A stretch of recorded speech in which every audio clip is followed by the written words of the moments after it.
Islamic Republican Pakistan, यहाँ इजाज़त नहीं होना चाहिए। आपने अभी कहा कि नहीं बनना चाहिए। इस्लामी रियासत है, उसमें इस्लाम के कानून होने चाहिए। तो इंडिया के अंदर वो हिंदू रियासत है, वहाँ पर फिर भी हमारी मस्जिदें बन रही हैं। We heartily welcome Modi ji and we are really proud. Modi ji is our prime minister and he has done a lot for Indians. कोई मैजिक है उनके पास? हम तो ये इधर देखने आए हैं कि मैजिक क्या है कि यहाँ पे। एक बात बताऊं, मोदी जी एक आम इंसान नहीं है। अच्छा। वो एक तपस्वी है, वो एक अवतार है। जब जिनसे हम कर्जे लेते हैं, मकरूज लोग हैं हम, IMF वो कहता है कि भाई गारंटियाँ दो सऊदीया की फलाने, वो हमारी गारंटी देने को तैयार नहीं है।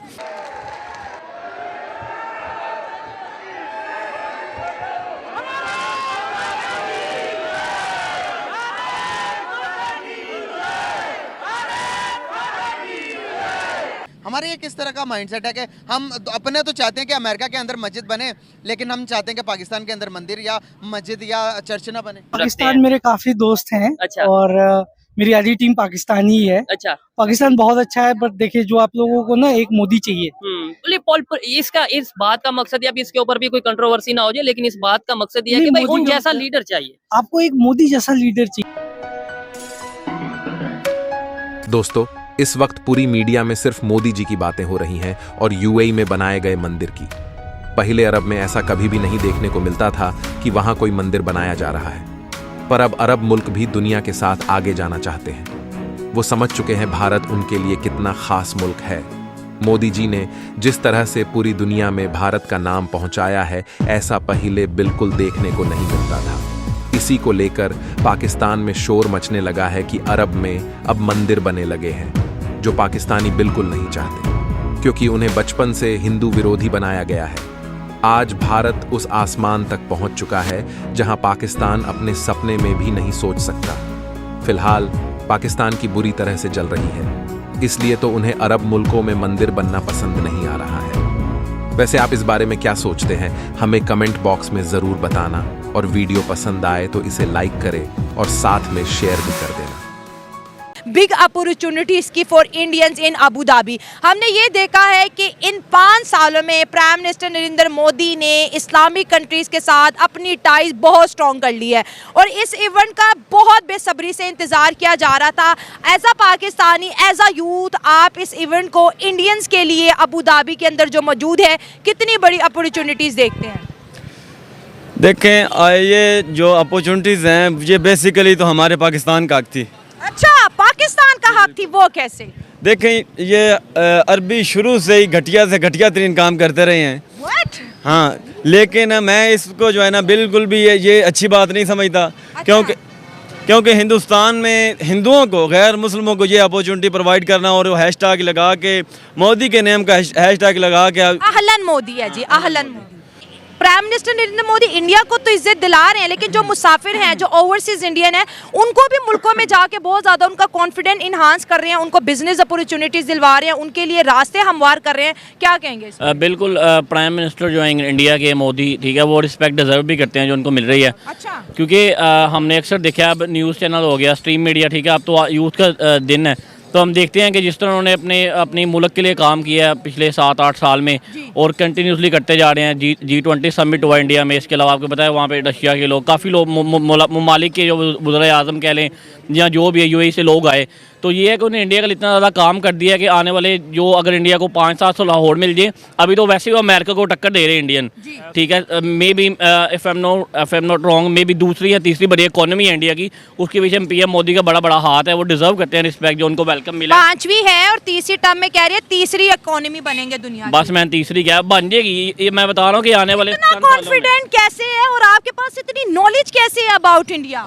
यही सारी बात है कि सोशल मीडिया के दौरान हम इन्फॉर्मेशन देखते रहते हैं, जैसे इंडिया में ज़्यादा तरक्की हो रही है, ठीक है। अब यहाँ पे क्या लेके हमारे पाकिस्तान में तो लोगों के पास खाने के पैसे नहीं है, वहाँ पे नए नए प्रोजेक्ट्स आ रहे हैं, तो प्राइम मिनिस्टर डिजर्व करते हैं रिस्पेक्ट जो इंडिया के PM मोदी, क्योंकि वो इंडिया के लिए बड़ी लकी शाम, क्योंकि मेन स्ट्रीम मीडिया में भी मोदी मोदी हर जगह मैं वही सुनता आ रहा। जैसे अभी आप पाकिस्तानी यूथ का सोच बताते हैं कि वो क्या सोचते हैं, आई थिंक, और आप इंडिया के डिफेंस में या फिर इंडिया के पॉइंट ऑफ व्यू से आप जवाब देते हैं उन्हें कि अभी हमें ये चीजें ऐसे हैं जो हमें नहीं बताई कि क्या सोचना चाहिए हमें, अभी दुनिया किस पे पहुंच रही है। I think it is best कि अगर आप इंडिया भी आएंगे तो you will get to know कि क्या डिफरेंस आ गया है सोच में। डेफिनेटली हम इंडिया में अब आजकल इंडिया में कोई बात ही नहीं करता कि पाकिस्तान से हमारी लड़ाई है या उनसे, दे आर थिंकिंग अबाउट कि अब वो टॉपिक बहुत पुराना हो गया। ठीक है। अच्छा ये देखें, ये कौन बात कर रहा है? ये इंडिया की यूथ है, मेरे जैसी इनकी एज होगी, और ये बात कर रहे हैं। इधर से आइडिया हो सकता है कि हमारी सोच में और उनकी सोच में।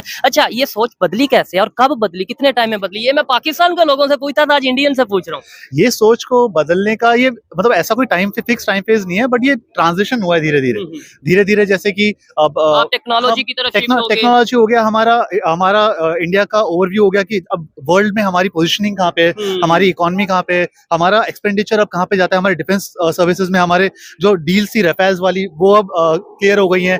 तो हमारा अब डिफेंस में हम कितना खर्चा करते हैं, हम टूरिज्म में क्या सोच रहे हैं, and people in India are becoming very confident of what they are. ठीक है, और इसमें आपकी लीडरशिप का कितना रोल है और इस पे क्या कहना चाहेंगे? Leadership is very impressive, not very perfect, क्योंकि परफेक्ट तो कुछ भी नहीं होता, बट अब अगर हम सोचे कि there is one person who is selflessly working to do his best for our country. अब उसमें ये भी हो सकता है कि कुछ डिसीजन को अच्छे लेगा, कुछ डिसीजन गलत लेगा, it cannot be perfect all the time, but most of the decision what he is taking, वो उसकी intention एकदम सही है, and that's what, अगर हम इंडियंस हैं तो we have faith in that. ठीक हो गया। और यही आज जो इंडिया की पोजीशन है पूरी दुनिया में, उस पोजीशन को देख के हमें आइडिया हो सकता है कि उनकी लीडरशिप, और खासतौर पे अगर यूएई के साथ रिलेशनशिप की बात करें, क्या लगता है क्या फर्क पड़ने वाला है? ऑलरेडी बड़ी तादाद में ना सिर्फ ट्रेड हो रही है यहाँ से, ठीक है, क्या कहना चाहेंगे?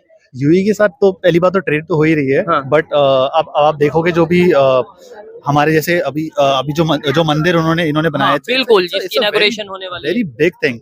अगर हम रिलीजियस पॉइंट ऑफ व्यू से भी बोले कि जो अभी कंसेप्शन था लोगों का कि भाई मतलब लिबरल नहीं है या they have proved them wrong, या मजहब को लेके थोड़ा सा वो थे। एग्जैक्टली, मतलब हमें अब अगर आप बोले कि हमें क्या पता था, हम we were not informed a lot about Islam, and but when it comes to UAE, the way they have opened this the temple, it proves man कि अगर सही लोग हो और उनकी इंटेंशन सही हो, तो मजहब चाहे कोई भी हो, कुछ भी हो, they all still can live in. ठीक हो गया, रिलीजियस टॉलरेंस होना चाहिए।